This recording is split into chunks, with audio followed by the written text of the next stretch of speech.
Ladies and gentlemen, welcome back once again to Samuel Adams Returns. Those anti-federalists, they absolutely got it right.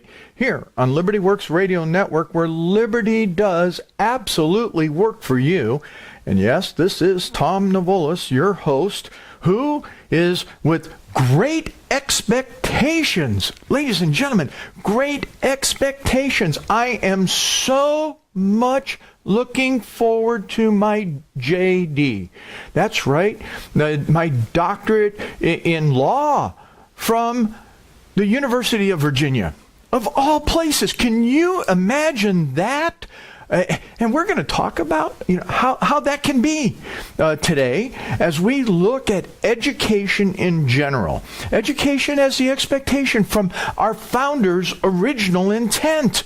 And, I just am enthralled that I can look at that from that founder's perspective, that founder's intent, to know that all of my years of hard study, all of my years of taking and going into the original documents, the original intent of what our founding fathers have desired for us in America, and in that clear understanding of that, what does that mean in relationship to everything that we have been doing, everything that we're seeing today, this very day, in what's going on all over the media.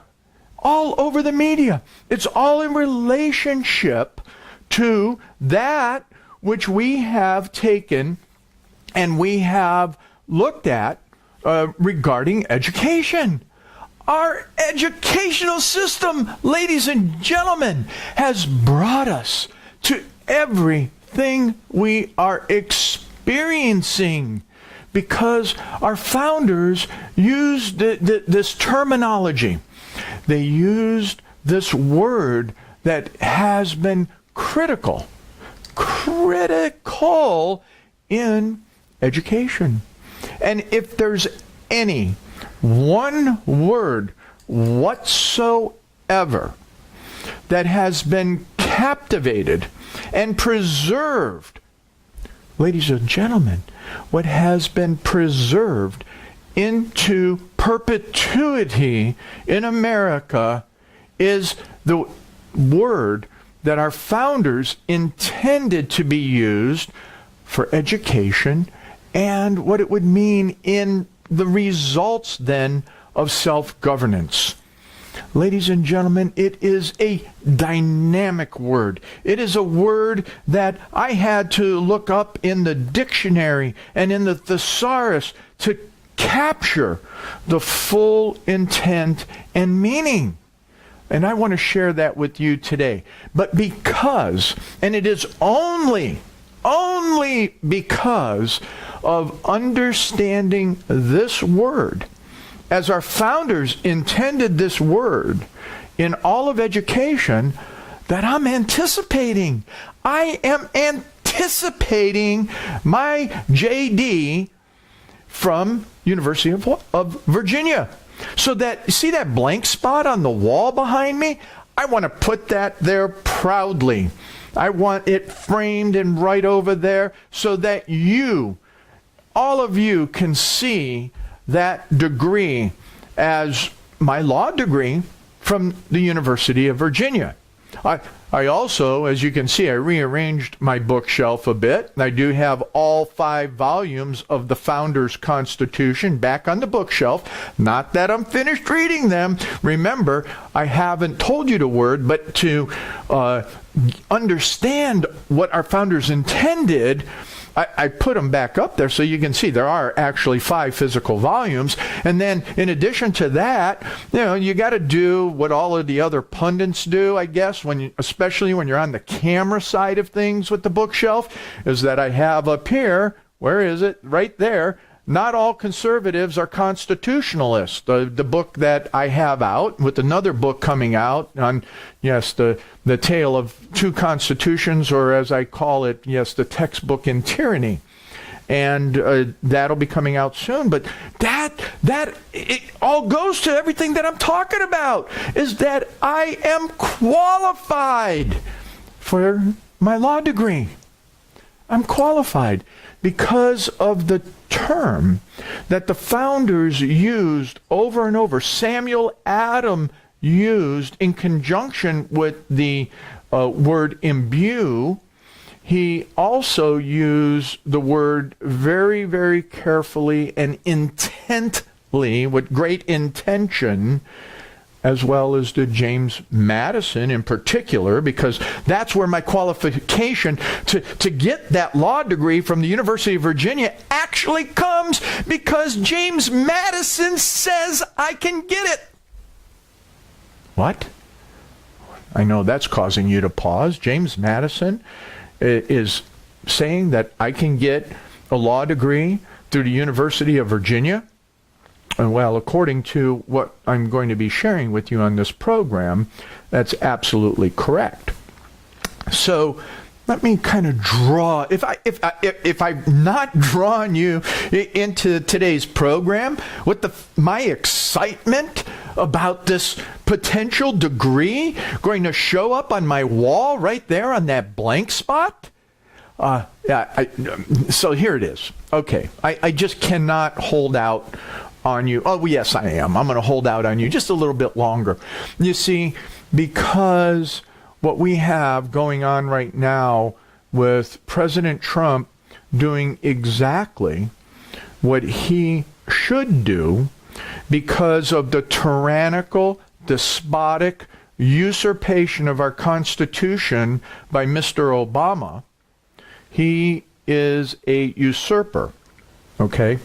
Over 70 times, the Supreme Court said he is a usurper. And he continues to be that because of all of the things he's doing with his shadowing the president and his shadowing of the government. Mr. Obama is a usurper. And the reason he's a usurper is because our Constitution says that.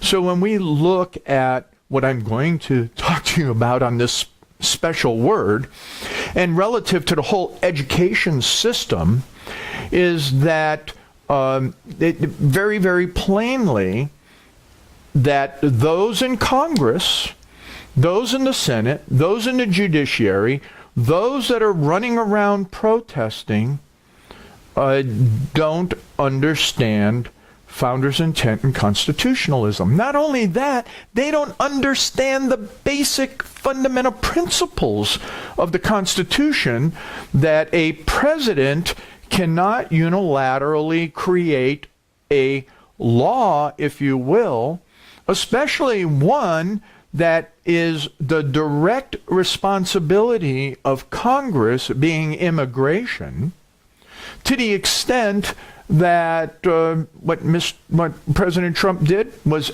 absolutely constitutionally, taking all the emotion out, absolutely constitutionally correct. Because the executive order, memorandum, whatever you want to call it, that the usurper Obama did was unconstitutional around DACA. Period. End of story. Which means we have people that are either purposefully deceiving those that came under DACA, number one. We had all of the bureaucracies purposefully deceiving or ideologically manipulating all of the people that submitted into DACA. Or what we have is that those that are proponents of DACA, which I think this is the reality, are so uneducated in founders' original intent that any of them that have law degrees should have those revoked. You know, I saw something this past week where a doctorate, someone in a doctorate program received their doctorate from, I think it was the University of Ohio, and I can't get into remembering the details of that, but that person had their doctorate revoked for this crazy reason. But all of the other people, including the professor on her doctorate board, if you will, didn't have his professorship revoked or his doctorates revoked because, he's a great professor at this university and it wasn't his fault, blah, blah, blah, blah, blah. Well, my point is that anyway, the education of these people has been such that they don't know the Constitution. So they're running around on emotionalism. And Samuel Adams says, oh gosh, I'm sorry, I'm going to refer to the book because I have the quote in the book about what Samuel Adams says in relationship to, hang on, I didn't plan on going down this pipe a whole lot, but, Sam Adams says, how strangely, let's see, will the tools of a tyrant pervert the plain meaning of words? Well, that's one thing that he said. That was pretty darn interesting. One of the other things that he comments on is that the people operate from emotion and not reason. Isn't that something? Oh, here it is. Sam Adams, in this letter to Samuel Cooper, he says, we cannot make events. Okay, get it? We cannot make events. Our business is wisely to improve them. There has been much to do to confirm doubting friends and fortify the timid. It requires time to bring honest men to think and determine alike, even in important matters. And I don't think he was talking about the Hillary Clinton matters either. I think he was talking about, that is an important matter. Anyway, mankind are governed more by their feelings than reason. And so that's what we have going on, is we have this governing factions, if you will, that are running around out there, and they're doing it on emotionalism. And that's a great use of the enemy, is emotionalism versus that which is reason, that which you can think through, that which you can take and look at and verify based on great fundamental principles. We're going to talk about some of those great fundamental principles as well.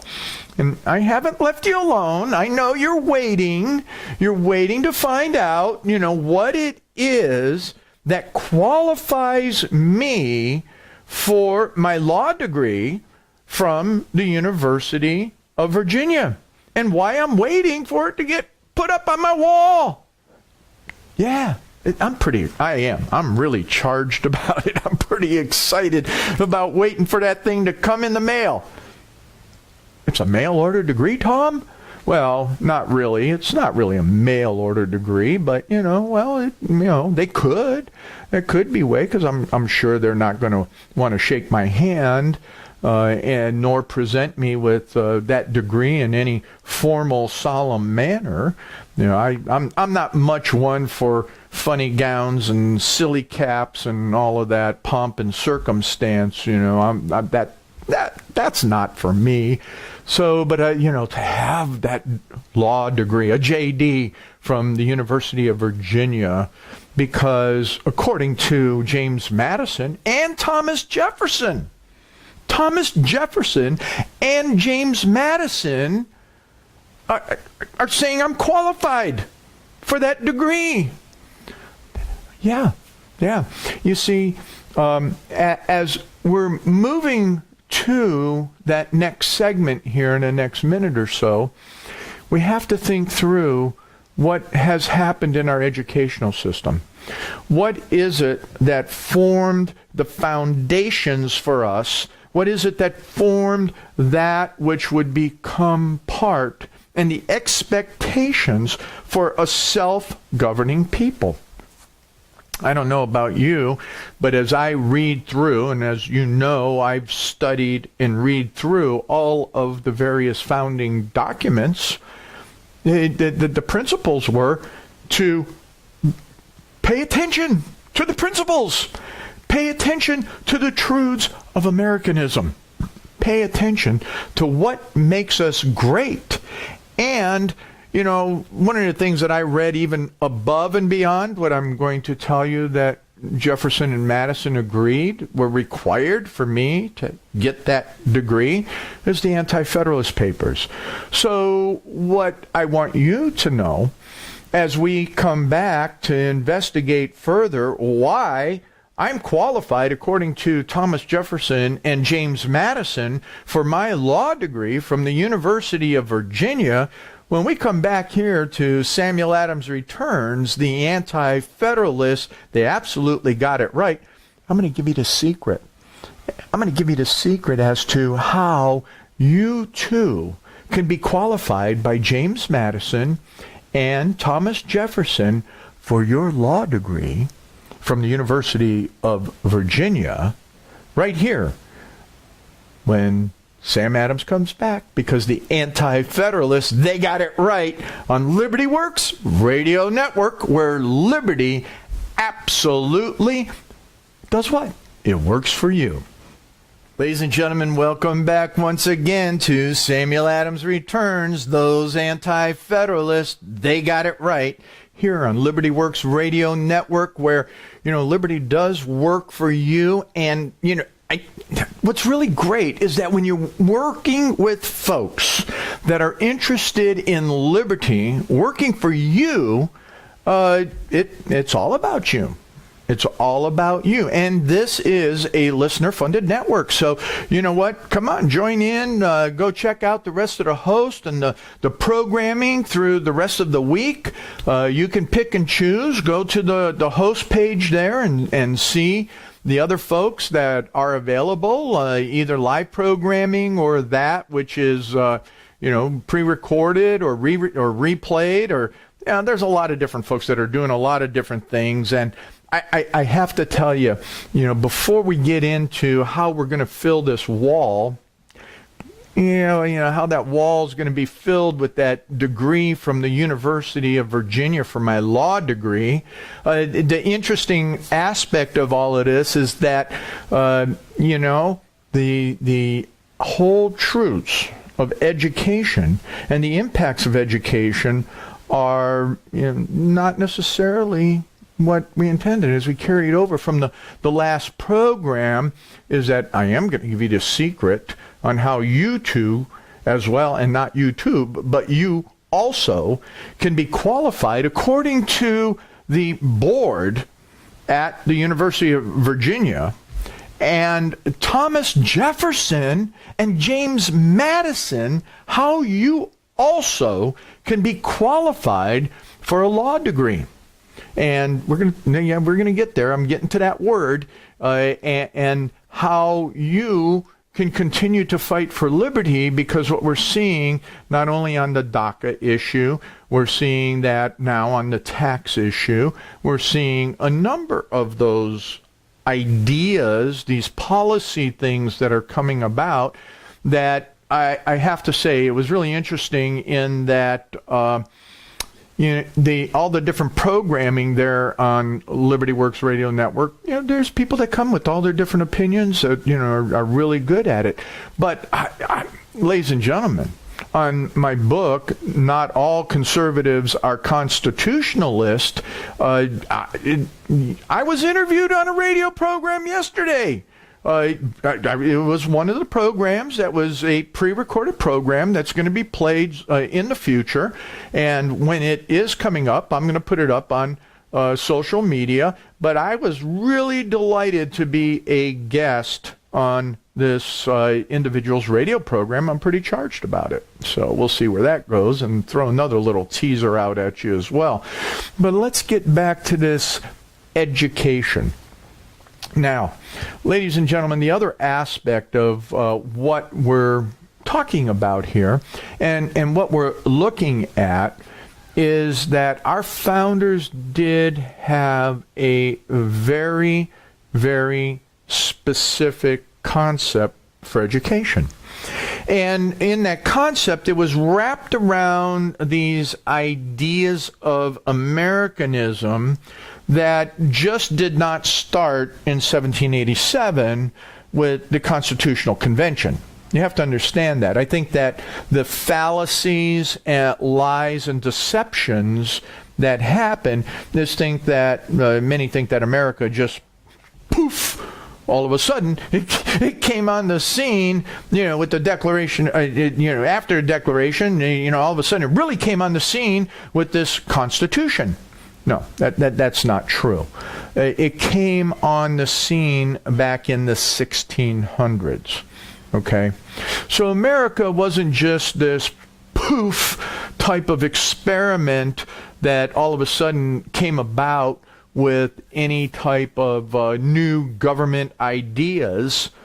Admittedly, and very studiously, one is able to determine that the form of constitutionalism that was being brought about in 1787 was unique in all of the world. Yet the underlying thought process, and this is why you don't see it everywhere, but I notate it in the book, is that the anti-federalists did cut the deal with the Federalist, in that the Federalists, they conceded to gain the support of the anti-federalists. They conceded that the principles, key word, put this one there because it's very important, principles which the anti-federalists continuously brought out in all of their writings were a majority of the fundamental principles by which the Constitution should be implemented, should be defined by, should be listened to, should be expounded on, exemplified, all of the other adjectives you want to put into the whole concept of constitutionalism, as I defined that before, is putting a framework into operation. So the Federalists did concede that the Anti-Federalists, they got it right. And that there were things the Anti-Federalists the Federalists like Hamilton, would never concede to, because he always wanted a consolidated government. But for the most part, the Federalists were going, yeah, and that was until they really got into power with John Adams. But that's a whole nother story. The point that we're getting to is that word principles. And what I'd like to look at here is that I really like this one blog, this one site, if you will. It's called lexrex.com. LexRex, if you know, and if you have paid attention to a number of my other programs, LexRex is one of the primary readings that was done by Sam Adams, John Adams, and most anybody else that went to Harvard or Yale, and maybe some of the Virginia folk. I don't recall. I have to look a little bit further on how they, what they had for their early texts in that late 1600, early 1700 period. But remember, just what I said, the American principles started to come into formation in the 1600s.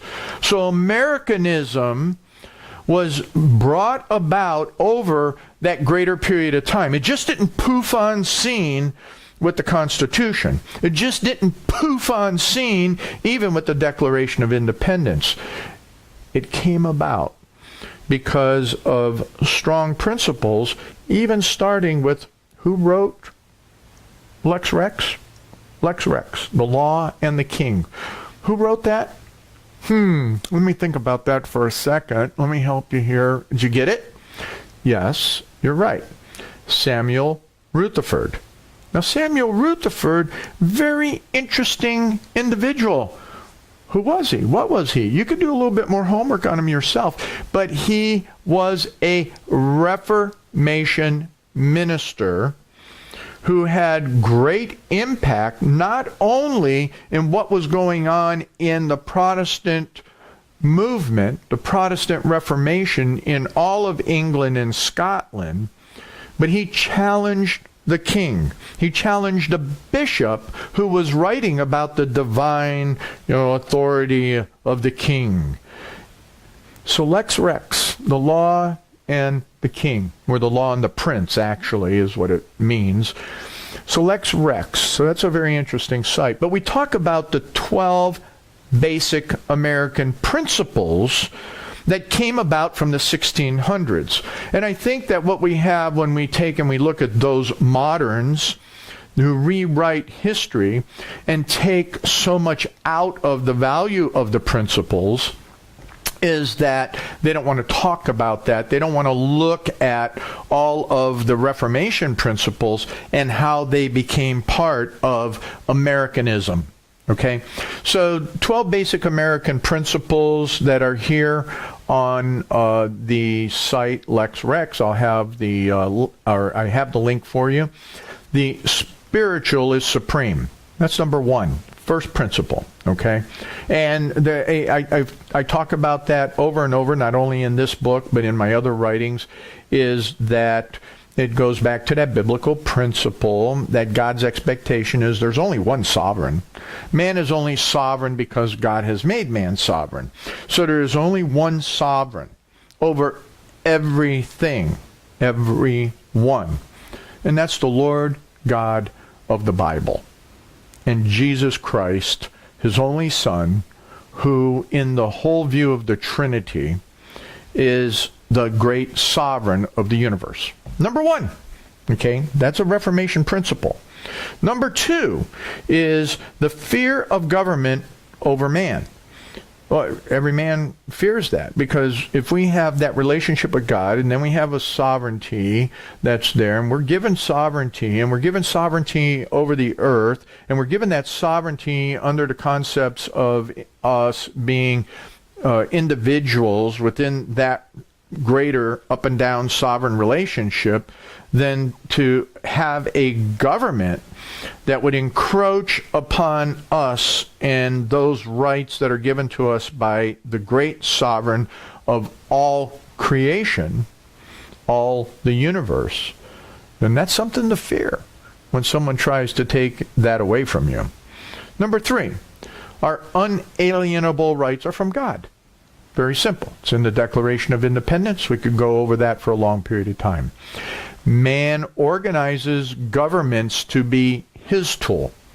This comes into the difference in why we have in Lex Rex that battle with Rutherford over who was sovereign, is that man, we come and join into society. Look, I'm going to tell you right now, if you do not like living in Geauga County, Ohio, if you do not like living in the area that I live in the county, move somewhere else. If you don't like the way the rules, the laws are, the property rights, those types of things, go somewhere else. All right? The way that the government here in the county is organized based on the Ohio State Constitution, which means that if you don't like the way things are in Ohio, go somewhere else. Okay? That's what you do. You go somewhere else, because we organize our government according to the purposes to be our tool to preserve our unalienable rights. So that then takes us to the next, let's see, that's 1, 2, 3, 4, 5 is limited government. Government is to be limited. Then the next one, 6, is decentralized government. Because if you centralize government, which has happened in Washington, D.C., then you have everything that the Anti-Federalists have spoken against. Equal by God's gifts in the sight of God and law. Okay? So the equal rights stuff that you get out of humanism and you get out of all of these college yapping professors is meaningless, because they don't understand what that real equality is under God. And biblically, it is very formulated. But that's a whole nother story. Life and the pursuit of happiness. Life We have that guarantee and right to life. That's something given to us by God. Happiness doesn't mean happy.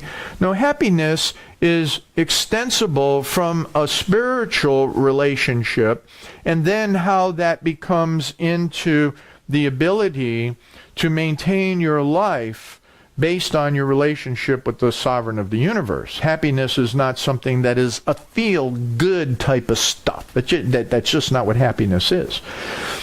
Liberty against government over man. That ties all the way back to, why we organize and the fear of government over man. Private property. Liberty's support for that. Private property is key element of what it means as one of the American principles. Taxes, limited to safeguard liberty. We're not supposed to be taxed out the kazoo, folks, all right? And what we have with Mr. Trump, President Trump, taking and trying to develop a new tax program is, well, we can get into it. And I get into it into my book on the textbook on tyranny. And I'm closer. I worked really hard this last week to knock out a whole bunch more. We're getting closer, ladies and gentlemen. And then lastly, of the 12 principles, is the majority limited for liberty. So it's kind of like majority does rule.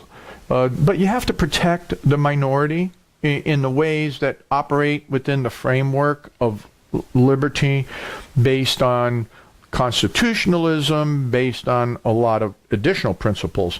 But folks, Antifa, all of these other Black Lives Matters and all of that, sorry, you're communists, number one, and number two, we the people rule. So the majority rules in that respect. So just to give you that, those are the 12 principles. Now, what does that have to do with that missing degree sitting up here on the wall? Well, those are the principles by which then the foundations within the context of the University of Virginia began to look at and say, you know what, this is what we need to have. We need to have the American principles that are key solidly before us as we come back to Samuel Adams Returns, the Anti-Federalists. Yes, they did. They absolutely got it right. Ladies and gentlemen, welcome back once again to Samuel Adams Returns, the Anti-Federalists. They absolutely got it right. Here on Liberty Works Radio Network, where Liberty works for you. And this is Tom Navolis, your host. And I promised you at the very beginning of this program that I would tell you why I am so excited to be getting my law degree, my JD, from the University of Virginia. Really? Really, Tom? You're doing... Yeah, I'm going to be able to put it up on the wall there. I'm going to be able to show them. No, sorry. That'll never happen. It'll never happen. You know why? Because Thomas Jefferson and James Madison, when they were looking at the University of Virginia and meeting at the board of directors at that time, and I'm going to talk about in 1825.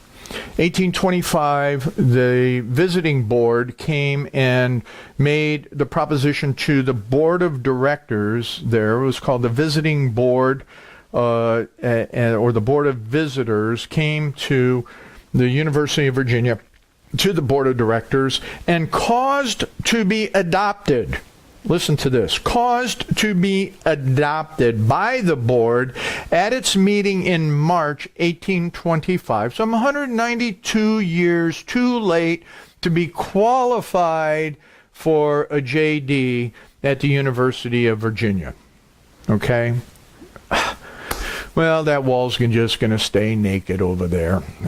But, hey, you know what? You're just going to have to put up with me the way that I am. And listen here. So this Board of Visitors came to the University of Virginia and caused to be adopted by the board in the meeting of March 1825, when Jefferson still being the rector. It stated that all students shall be, here's the word, here is what I want you to understand, that all students, get it? All students shall be, not maybe, not might be, but shall be inculcated with the basic American governmental principles, and that none should be inculcated which are incompatible. So none should be inculcated which are incompatible with those on which the constitutions of this state, being Virginia, and the U.S. were genuinely based in the common opinion. So let me stop there right for a second. So inculcated and indoctrinated is synonymous under the word teaching. So let's go to the dictionary. I gotta go to this, to the dictionary. Inculcate, definition, is a verb action, to be inculcated, to inculcate. Is an attitude, idea, or habit by persistent instruction. Persistent instruction. Teach someone an attitude, an idea, or a habit by persistent instruction. So you go to the thesaurus, okay? Here it is. It is to instill in, to implant in, to fix in, impress in, imprint in, hammer into, drum into, drill into. That's inculcate. So the intent of the Board of Directors in 1825 was that students, all shall be inculcated with the basic American governmental principles. So right there, all right, I got to stop. I put it up on Facebook. I know that people will get a charge out of it. At least I hope you will. So if you are on Facebook, go take a look. So I put it up on Facebook, and just with this excitement, wait, because I'm going to tell you why I qualify. Okay, why I qualify for this law degree. But get this, is that in 1825, so 192 years ago, I would qualify, and I'm going to tell you why. But today I don't. Today I don't, because of the Board of Regents, all of the rectors, the presidents, the schools, all of that. Today I would have to learn all of the Marxist, communist, socialist, jihadist, anti-American ideologies and dialectics that are absolutely contrarian to these foundational principles to get my law degree. So, ladies and gentlemen, I really am sorry, but that wall is going to stay blank. But you know what? I'll go with all of these references and more, because as I began to mention in the last segment, just about every attorney that I know of has no concept of these American principles. They may understand law, they may understand how to argue in a courtroom, they may understand all of these other things. And what I mean by law is that they understand precedent, they understand all of these other things. Because when I query most attorneys, the greater majority of attorneys, they have no concept of founders' intent, and we're never taught constitutionalism. So let's go on here, is that what we have is that students are to be taught these principles only. 1825. These principles only. Okay, and such sound teaching does not preclude, indeed, it requires, this is the important caveat here, it requires that students are taught about conflicting principles. Not inculcated into conflicting principles, but taught about the conflicting principles in order to enable them to understand the unsoundness of the latter. Okay? Being these other principles. Or not principles, but the conflicting principles. And that our principles, American principles, are judged, and that these others are judged by the sound standards of the American principles. So you got that?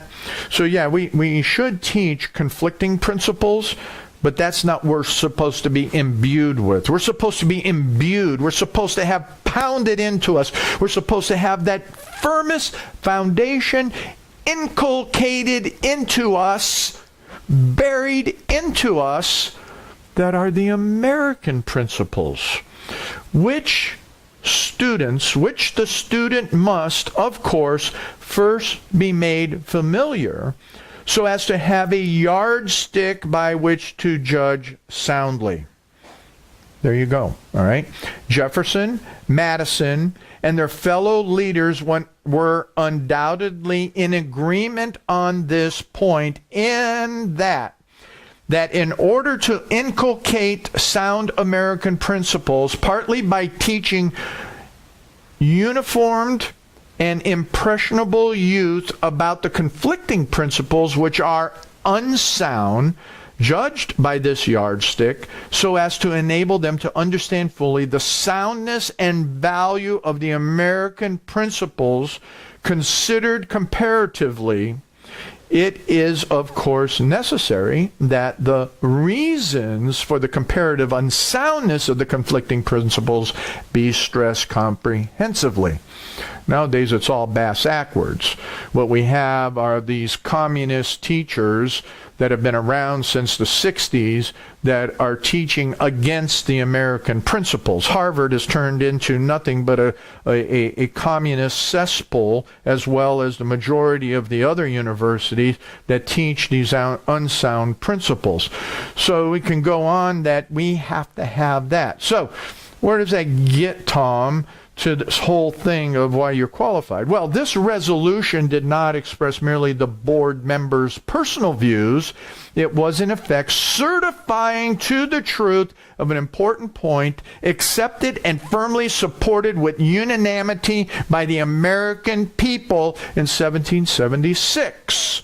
And through all succeeding generations for about a century and a half, that America does have a distinctive, indeed a unique and definable governmental philosophy, which is firmly rooted in her well-defined traditions, and that youth should be indoctrinated accordingly. We don't do that anymore. Oh man, see, there you go. Now you understand why, I look behind me and that wall's going to remain blank, because there's not a university on this planet that's going to touch me because of this next paragraph. For the 6 writings reflecting long experience in government in America were referred to as embodying these American principles. They are, number 1, the Declaration of Independence. Number 2, Washington's Farewell Address. Number 3, the Virginia Resolution of 1799, adopted by the Virginia legislature. And number 4, the Federalist. Now here I segue and say you should have, is number 5, the Anti-Federalist Papers. But you know what? Hey, they did good with the Federalist. Yeah, these are the American sources cited. The remaining 2 of the 6 writings are much earlier volumes by Old World authors concerning abstract theories of government. John Locke's essay concerning the true original extent and end of civil government, originally published in 1690, and Algernon Sidney's Discourse Concerning Government in 1698. These 2 writings were listed in that resolution as being sound sources of, quote, the general principles of liberty and the rights of man in nature and society, end quote. That is, as theoretical discussions. These 6 writings were prescribed as textbooks for law students. Who reads Algernon Sidney? Hello? I have. I do. I refer to it all the time because Sam Adams read it. Oh, geez. Let's see. I have self-imbued into these 6 documents. Yes, I even read Locke. Yeah, all of it. Wow. And it's all referenced right there in the Founders' Constitution. Sidney's referenced in there. Locke's referenced in there. All of that's referenced in the Founders' Constitution. Let me see. Washington's Farewell Address, Virginia Resolution, Federalist, Anti-Federalist Papers, Declaration of Independence, Locke's Essays, Algernon Sidney, who lost his head because he stood up against the King of England. Ladies and gentlemen, I guess based on what James Madison and the board in 1825 says, I'm qualified to get my JD. But according to modern school nonsense and the isms, I don't have a chance. And so that wall will remain empty, and that's okay because I know the truth. And that's why we do this radio program here on Liberty Works Radio Network. We do Samuel Adams Return. And that's why we have the Samuel Adams Center for Political Sciences, so that we can imbue the youth that participate in the program with these 6 writings and foundational truths. Yes, we do. We use the Founders' Constitution as our primary source.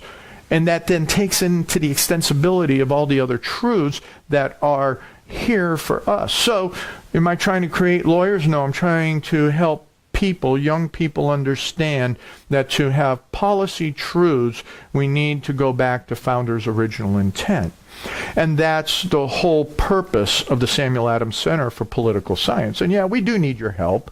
We need help with the students. We need help financially and all of that. But I'm not going to make this into that. But what I am going to finish this program with is, yes, you are here with this program and ideas of restoring education.